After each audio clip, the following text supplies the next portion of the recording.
कार्यक्रम के पुण्यार्चक हैं आचार्य श्री वसुनंदी वर्षा योग समिति फरीदाबाद 2025। अध्यक्ष पंकज जैन, उपाध्यक्ष वीपी जैन, उपाध्यक्ष प्रदीप जैन, महामंत्री भूपेश जैन, मंत्री अंकित जैन, मंत्री पारस जैन, सह मंत्री अनुज जैन, कोषाध्यक्ष अमित जैन, सह कोषाध्यक्ष हितेश जैन। आत्म कल्याण के लिए विगत कई दिनों से हम कर्म कैसे करने हैं, कर्म कैसे बनते हैं, हमारा कर्म हमारे जीवन में कैसे उदय में आ जाता है, इस बारे में जान रहे हैं। और महानुभाव जब जब हम इन बारे में चर्चा करते हैं, दिगंबर साधु की वाणी बड़ी अच्छी लगती है, क्योंकि वो सहज ही कर्म सिद्धांत को बता देते हैं। वो कर्म सिद्धांत के बारे में जब बोलते हैं तो अपने आप में ही एक आनंद प्राप्त होता है। हमारे जीवन में बहुत सारी चीज़ें हैं। जब व्यक्ति सच्चे मन से दिन रात मेहनत करता है और फिर भी उसे अपने संसार में रहने के लिए बहुत सारी सामग्री प्राप्त नहीं होती है।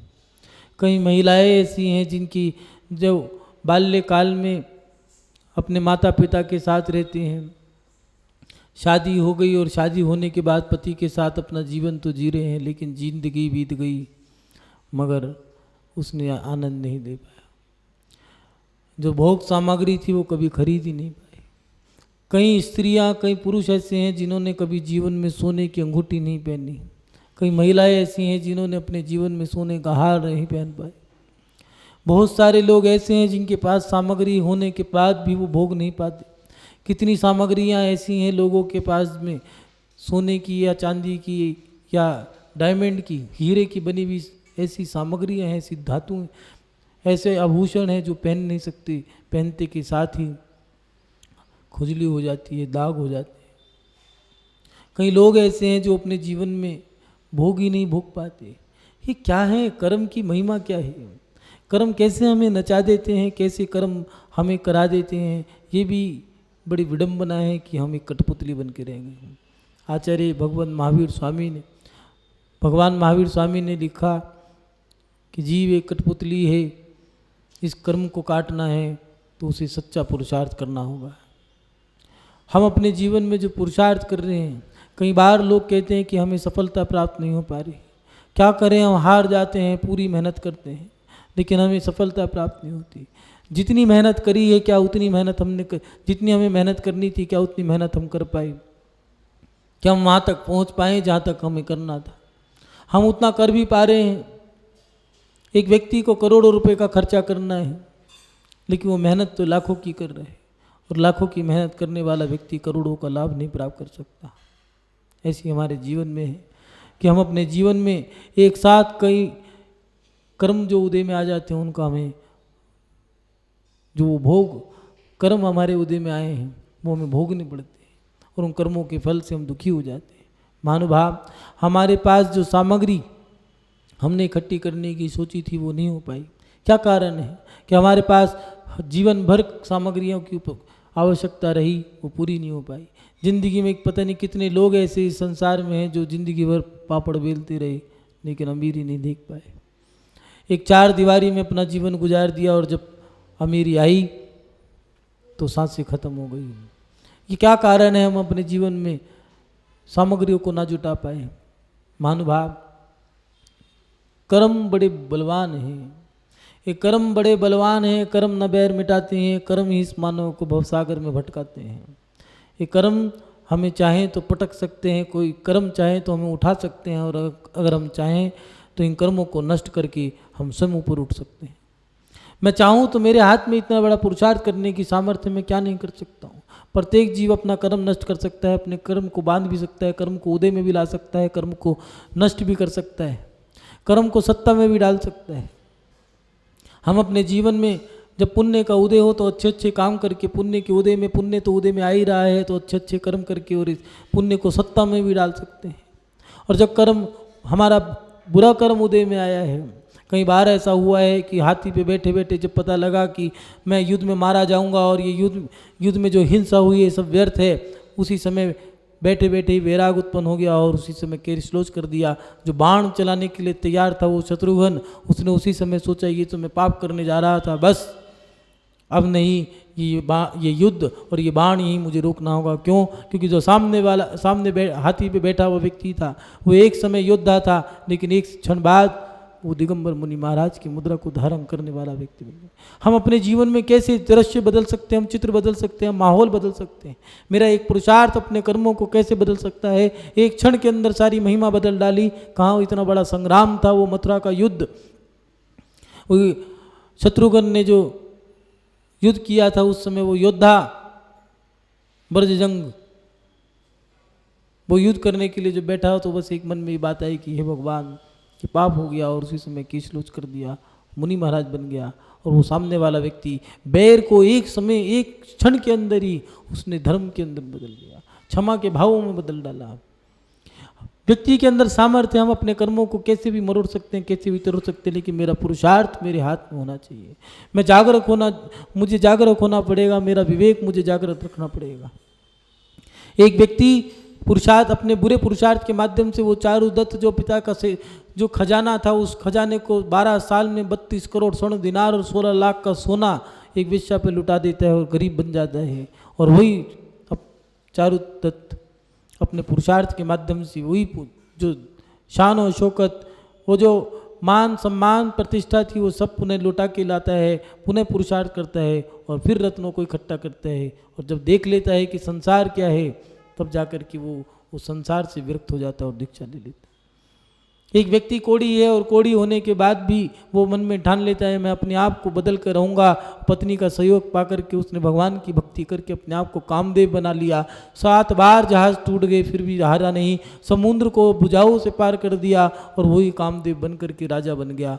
और राजा बनने के बाद भगवान की पुनः भक्ति करता है और फिर जब जान लेता है संसार भी नष्ट करने का मेरे अंदर सामर्थ्य है, तो संसार नष्ट करने के लिए, अपना संसार नष्ट करने के लिए वो पुनः उन कर्मों को काटने के लिए बीड़ा उठा लेता है। महानुभाव, हमारे अंदर सब कुछ है।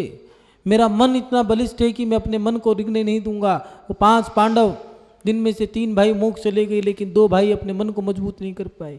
थे वही एक माँ बाप के संतान थे वही बच्चे, 5 भाई थे, बचपन से एक साथ जन्मे, एक साथ बड़े हुए, एक साथ खेले कूदे, एक साथ पढ़े लिखे, एक साथ गुरुकुल में रहे, एक साथ राज्य किया, एक साथ युद्ध किया, एक साथ विजय प्राप्त करी, एक साथ तप किया, एक साथ संन्यास लिया, लेकिन 3 का कल्याण हो गया, 2 क्यों रह गई? सामर्थ्य हमारे अंदर है। जिन्होंने अपने मन को, अपने वचन को, अपने काय को मजबूत कर लिया, वो दृढ़ हो गए और वो अपने सफलता को प्राप्त करके अपने लक्ष्य को प्राप्त कर लिया।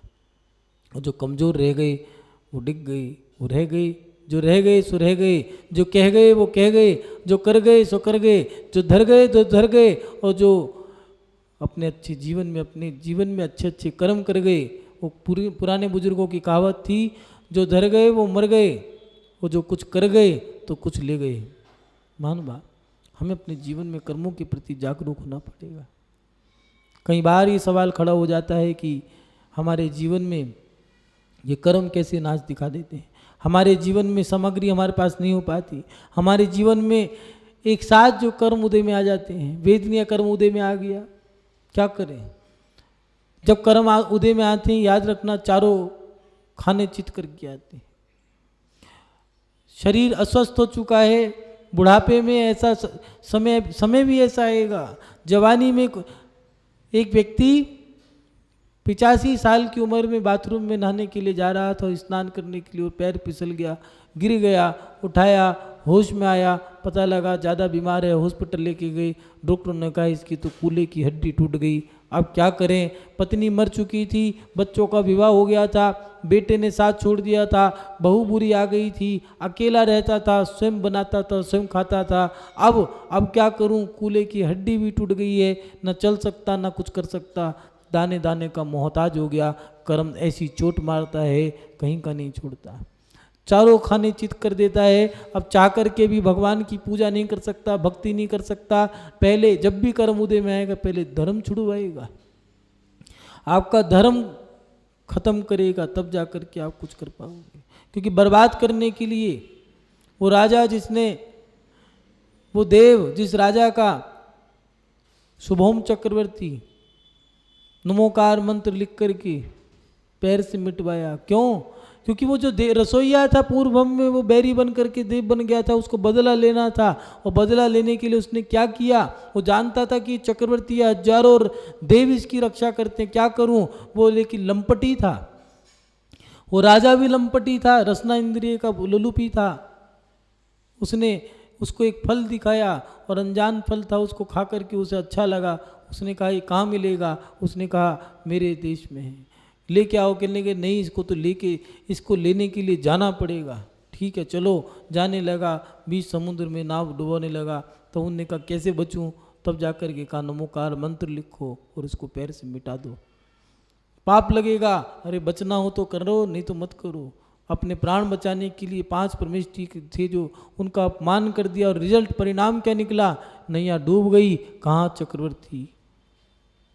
लेकिन हमारा कर्म जब उदय में आता है तो पहले हमारी बुद्धि नष्ट करता है, विवेक नष्ट करता है, हमारा धर्म नष्ट करता है, हमें चारों खाने चित कर देता है। वेदनीय कर्म उदय में आया, ज्ञानावरणी कर्म उदय में आया तो हमारी मति बुद्धि मार देता है, बड़ों का अपमान करा देता है, देवशास्त्र गुरु से भी उल्टा उल्टा चलते हैं। जब हमारा मिथ्यात कर्म उदय में आता है तो हम भगवान से विपरीत चलते हैं। उन्होंने कहा है कि रात्रि भोजन का त्याग करो, उन्होंने कहा कहाँ लिखा है। उन्होंने कहा मांस का त्याग करो, दिक्कत क्या है। उन्होंने कहा नग्नता से मोक्ष होगा, उन्होंने कहा कहाँ लिखा है। उन्होंने कहा दिगंबर साधुओं की पूजा करो, नारकी हैं वो, पंचम काल में तो नरक जाएंगे वो दिगंबर साधु। परिणाम क्या निकला, शरीर में कोढ़ हो गया, घर में फूट पड़ गई। जब कर्म उदय में आते हैं पहले तुम्हारी मति मारेंगे। ज्ञानावरणी कर्म उदय में आया, तुम्हारी मति मार दी। दर्शनावरणी कर्म उदय में आया तो भगवान के दर्शन बंद हो गए। वेदनीय कर्म उदय में आया तो रोग आ गया। मोहनीय के कारण हम अटक के रह गए हैं। महानुभाव, इनका परिणाम क्या है, परिणाम कि कर्म ऐसा बंध गया है कि हम इन 4 कर्मों के कारण, ये घातिया कर्म जो हैं, इन घातिया कर्मों के कारण ये घातिया कर्म बंध जाते हैं। हमने अपने मोह के आवेश में आकर के किसी के साथ बुरा कर दिया, उसके शरीर के अंग काट डाले। एक पत्नी ने अपने बच्चे को अपने गर्भ में काट काट के चूरा करके उसे निकाल दिया। उसका परिणाम ये निकला कि वो जन्मा तो लोग कहते हैं ग्रहण में बच्चा पैदा हुआ होगा। नहीं, तुमने हाथ काटा था तो हाथ कटा हुआ बच्चा पैदा हुआ, तुमने आँख फोड़ी थी, आँख फोड़ा हुआ बच्चा पैदा हुआ। और इतिहास साक्षी है, कौरव 100 भाई थे लेकिन उसके पिता जो धृतराष्ट्र थे वो अंधे थे। 5 पांडव, उन पांडवों की जो शक्ति थी, शयनन शक्ति थी। पृथ्वी में आज भी लोक व्यवहार में, लोक युक्ति है कि भीम में इतना बल था कि पहाड़ में लात मार दे तो पानी निकाल सकता था, लेकिन पांडु वो बीमारी पैदा हुआ। जैसा कर्म हमने किया वैसा फल हमें मिला। हमने अपने जीवन में क्या किया है, उन 4 कर्मों के कारण हम नाम कर्म को बांध सकते हैं। हमने अपनी आयु को बांध लिया। 25 साल की उम्र थी, जैसे थोड़ा खसीट खसीट के 30 साल तक चली गई और वो आयु कर्म हमने 31 साल तक का बांधा था। शादी हुई 28 साल में, बच्चा हुआ 30 साल में और जा रहे थे घूमने। अचानक पता चला एक्सीडेंट हुआ, बच्चे और पत्नी रह गई और पति चला गया। छोटे छोटे बच्चे अनाथ हो गए, वो पत्नी विधवा हो गई। जिंदगी भर एक कलंक रख के रह गया कि पति को खा गई। अरे पति को नहीं खाया, उसके कर्मों ने उसको खा लिया। उसके मोह ने, उसके अज्ञान ने, उसके दर्शनावरणी कर्म ने, उसके वेदनीय कर्म ने अपनी आयु कर्म को बांध लिया था। उसने इसे नीच कर्म कर दिया था जिससे कि उसको नीच गोत्र का बंध बन गया। एक प्रतिष्ठित व्यक्ति था, उसकी बेटी भाग गई और वो शोर मचा रहा है, रो रहा है, चीख रहा है, चिल्ला रहा है, कुछ नहीं हुआ। तुमने जैसा किया था वैसा हुआ। पूर्व जन्म में तुमने अपने पिता की इज्जत लुटाई थी, आज तुम्हारी बेटी ने तुम्हारी इज्जत लुटा दी है। बस अंतर इतना है कि तुम देख नहीं पा रहे हो। महानुभाव, हमारा कर्म हमें लुटा रहा है, हमें बर्बाद कर रहा है। हमने किसी के ज्ञान में विघ्न डाला था तो ज्ञानाकर्म बन गया। हमने किसी के दान में विघ्न डाला था तो हम दान नहीं दे पा रहे। हमने किसी के लाभ में कर्म बांधा था तो हम लाभ नहीं भोग पा रहे। हम लाभ ही नहीं प्राप्त कर पा रहे। मेहनत दुनिया भर की करते हैं, जिंदगी भर पापड़ बेलते बेलते उम्र कट गई, लेकिन हमें लाभ प्राप्त नहीं हो पा रहा। हम भोग नहीं भोग पा रहे, जिंदगी भर हम भोगों की कोशिश करते हैं, लेकिन क्या करें, हम भोग कर्म नहीं बांध पा।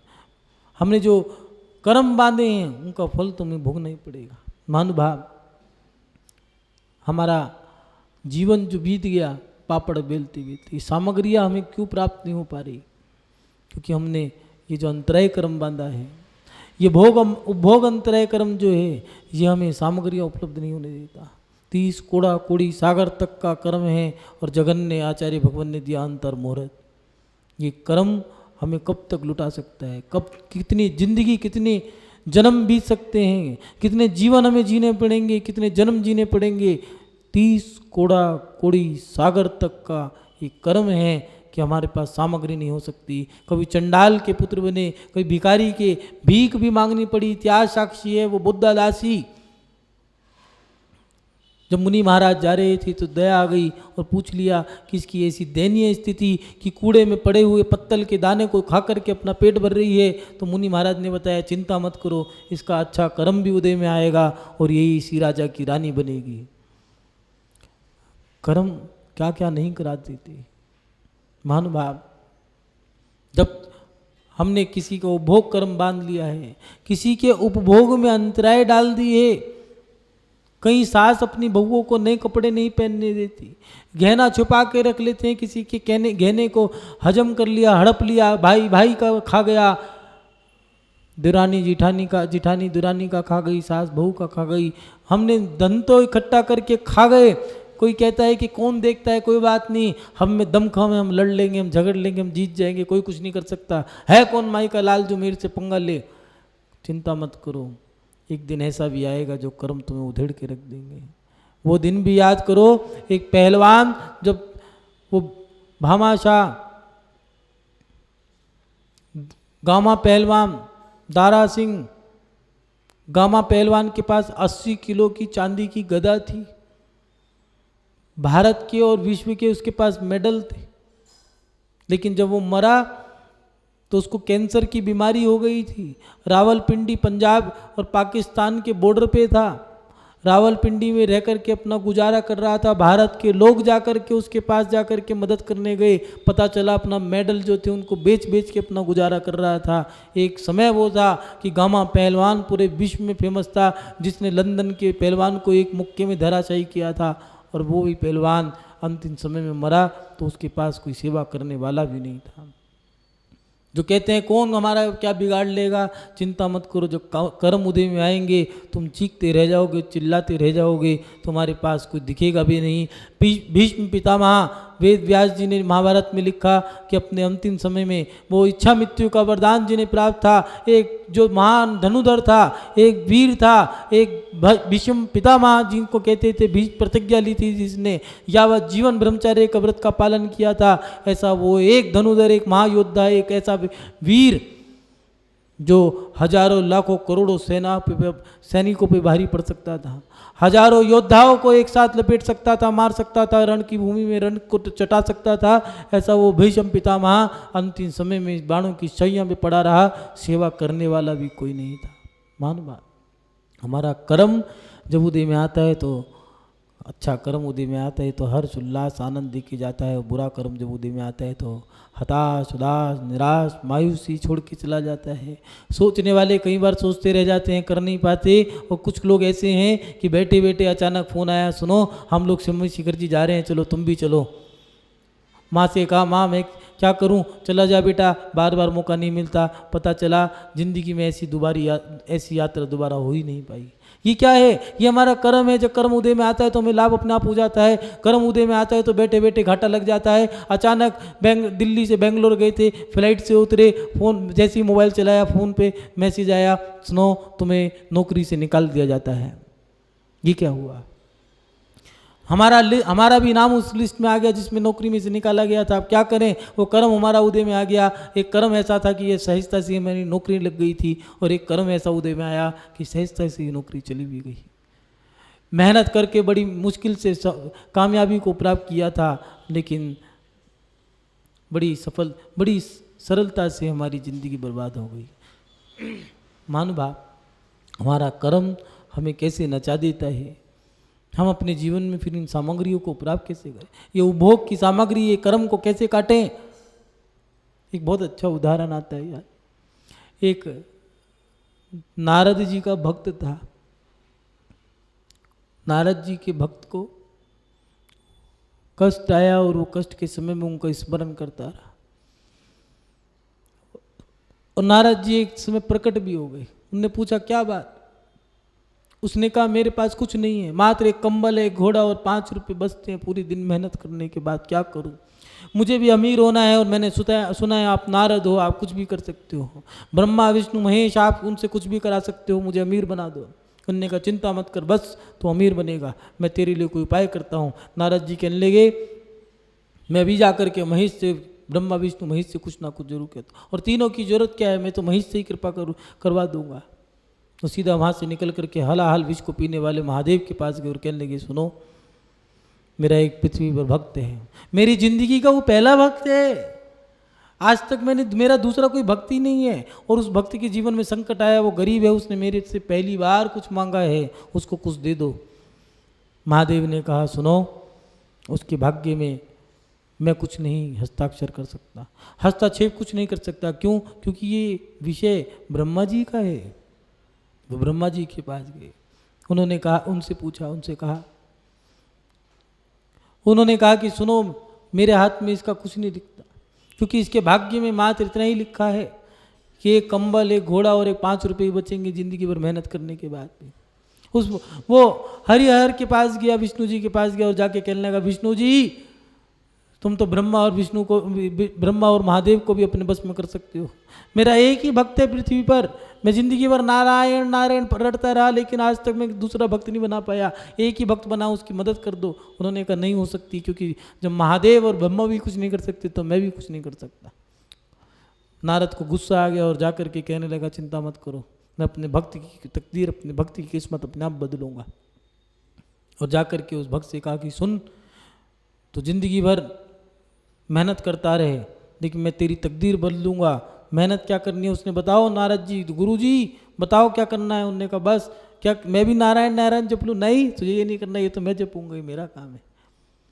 तुझे तो बस एक ही काम करना है कि रात भर दिन भर मेहनत कर, लेकिन जो 5 रुपये बचे उस 5 रुपये को दान कर देना। बस धीरे धीरे धीरे धीरे उसका भाग्य बदल गया। वो क्या करता, नारद जी ने बता दिया था कि तेरे पास इतना ही बचेगा। नारद जी, लोग कुछ अपनी बुद्धि भी लगा लेते हैं, कभी कभार अपनी बुद्धि का लाभ भी देके चली जाती है, हानि भी देके चली जाती है। नारद जी कहते कि 5 रुपये दान करना, उसने क्या करा, घोड़ा भी दान कर देता, कंबल भी दान कर देता, लेकिन रात तक वो लौट के आ जाता। धीरे धीरे धीरे धीरे जो काम होना था वो क्षण मात्र में हो गया, और वो व्यक्ति कुछ ही दिनों में सेठ से अरबपति करोड़पति बन गया। महानुभाव, ऐसे हम अपने कर्मों को पलट सकते हैं, हम तकदीर को पलट सकते हैं। हम अपने जीवन में कैसे कर्म कर रहे हैं। एक 5 रुपये दान दिए तो 5 रुपये का भाग्य जागेगा। एक व्यक्ति कहता है कि दान दातारों का सम्मान होता है, हमारा होता ही नहीं है। एक व्यक्ति करोड़पति था, उसको किसी ने नहीं हम गरीब थे, हमें कोई नहीं पूछता, और हम जब पैसे वाले बन गए, हमने जैसे ही मंदिर में कुछ दे दिया तो हमारा मान सम्मान होता है, माथे पे तिलक लगाया जाता है, गले में पटका पहनाया जाता है, सर पे छापा पहनाया जाता है, एक शोर उड़ाई जाती है, तालियों की गड़गड़ाहट होती है, 2 शब्द सुनाए जाते हैं, हमारे लिए सम्मान होता है, मान नहीं होता। कोई सो लोग हमें भीड़ में बिठाते हैं, ऊंचा आसन देते हैं, सोफा गद्दी बिछाते हैं। ये क्या हुआ? ये उस करोड़पति का सम्मान नहीं है, उन करोड़ों की संख्या में से उनने जो दान निकाल के दिया है उस दान का सम्मान है, उस त्याग का सम्मान है। महानुभाव, वो जो व्यक्ति था उसने अपने कर्मों को कैसे पलट लिया। घोड़े को बेच दिया, कंबल को दान दे दिया, 5 रुपये को दान दे दिया। हुआ क्या? अपने कर्म को पलटने का रास्ता मिल गया।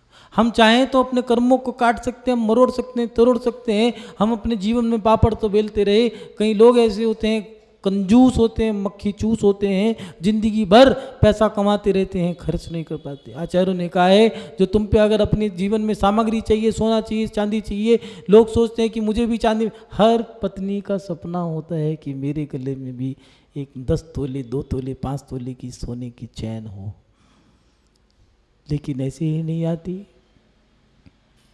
अपने जीवन में जो तुमने कमाया है, उस कमाई जो तुम्हारे पास आमदनी हुई है, उस आमदनी का 25% तुम्हें धर्म के लिए देना होगा, देव के लिए, शास्त्र के लिए और सच्चे गुरुओं के लिए तुम्हें देना होगा। उस दान से तुम्हारे पास भोग की सामग्री प्राप्त होगी। बिना दिए कुछ नहीं मिलता। एक जैन धर्म ऐसा है पूरे विश्व के अंदर जहाँ पर बच्चे को भी छोटी सी उम्र में ऐसे हाथ करना सिखा देती है माँ। छोटी सी उम्र में भी एक 45 दिन का बच्चा भी अपने जीवन में वो ऐसे करना जान जाता है। महानुभाव, हम जब देते हैं तब जाके हमें कुछ मिलता है। कुछ लोग सोचते हैं कि कुंडली मार के बैठ जाएं, पैसे को अपने पास रखें कि 2 हो जाएंगे, 2 के 4 हो जाएंगे। नहीं होगा, उसको तुम बैंक में डाल दो, बैंक वाले तुम्हें ब्याज दे देंगे, बैंक वाले उसको ब्याज पे चढ़ा देंगे, चढ़ाएंगे 8% पे, देंगे तुम्हें 0.6% का ब्याज। मिला क्या? उनको लाभ हुआ, तुम्हें लाभ हुआ। रकम जो की तू, ब्याज दोनों ने खाया। तू भी चलाए जा, मैं भी चलाए जाऊँ, ना कि तू मेरी ना मैं कहूँ तेरी, चलने दे ढेरी की ढेरी। इसी को कहा है परस्पर ग्रोह जीवा नाम। हम अपने जीवन में कुछ देते हैं तब हमें कुछ मिलता है। वो भोग की सामग्री, बड़े बुजुर्ग लोग क्या करते थे, उनके घर में जो भी होता था, अगर भोजन बनता तो पहले एक थाली गरीबों के लिए दान निकाला करते थे। लाभ होता था, सामग्रियाँ मिलती थी। विनोबा भावे की माँ घर में जाकर के बुजुर्गों की सेवा करके आ जाया करती थी। पहले ऐसी हुआ करता था। जो मोहल्ले की बेटियां हुआ करती थी, नई नई बहुएं हुआ करती थी, अगर कोई बूढ़ी महिला होती थी तो उसको बहुओं को कह दिया करते, जाना सुनो उनके कपड़े धोया ना, झाड़ू पोछा मार देना, ये बीमार हो गई हैं तो सेवा कर देना। साधर्मी का उपकार किया जाता था, एक दूसरे की मदद की जाती थी। विनोबा भावे की माँ सेवा करने जाती थी और उनके भोजन बना करके, भोजन करा करके आ जाती थी। विनोबा भावा कहने लगा एक दिन कि माँ सुनो, तुम सबको भोजन कराने जाती हो, लेकिन पहले तुम खुद करती हो, बाद में कराने जाती हो, बाद में भोजन बनाने जाती हो। अगर सेवा दी है तो पहले तो सेवा करनी चाहिए, फिर खुद खाना चाहिए। तो उसकी माँ ने क्या जवाब दिया? उसने कहा, बेटा लोग देर से उठते हैं, तब तक मैं भोजन कर लेती हूँ। जब वो उठते हैं तो मैं उनको ताज़ा ताज़ा गरम गरम भोजन दे के आती हूँ, जिससे उन्हें लगे कि हाँ मेरी माँ के हाथ का बना भोजन। ये भावना हमारे अंदर आई या नहीं आई, हमें अपने कर्मों को काटने के लिए, अगर कुछ लोग सोचते हैं भगवान की जाप करते रहो, नमोकार की जाप करते रहो, कर्म कट जाएंगे। अरे कर्म काटने के लिए एक ही काम नहीं है, बहुत सारे सूत्र चाहिए होंगे आपको। क्षमता, ममता, समता, करुणा, उपकार, परोपकार, ये सारे काम करने होंगे। उत्तम, क्षमा, मार्दव, आर्जव, सत्य, शोच, संयम, तप, त्याग, किंचन, ब्रह्मचर्य, ये सारे धर्म स्वीकार करने होंगे। आपको शास्त्रवाद में धर्म स्वीकार करना होगा, देवशास्त्र गुरु की पूजा करनी होगी। आपको अपने अंदर गुणों को धारण करना पड़ेगा। आपको सरलता, सहजता, ये सारे गुणों को अपने अंदर लाने होंगे। सच्चापन, कच्चापन, अच्छापन, सीधापन, सादापन, भोलापन, बच्चापन, ये सारेपन आपको अपने अंदर स्वीकार करने होंगे। इस कार्यक्रम के पुण्यार्चक थे आचार्य श्री वसुनंदी वर्षा योग समिति फरीदाबाद 2025। अध्यक्ष पंकज जैन, उपाध्यक्ष वीपी जैन, उपाध्यक्ष प्रदीप जैन, महामंत्री भूपेश जैन, मंत्री अंकित जैन, मंत्री पारस जैन, सह मंत्री अनुज जैन, कोषाध्यक्ष अमित जैन, सह कोषाध्यक्ष हितेश जैन।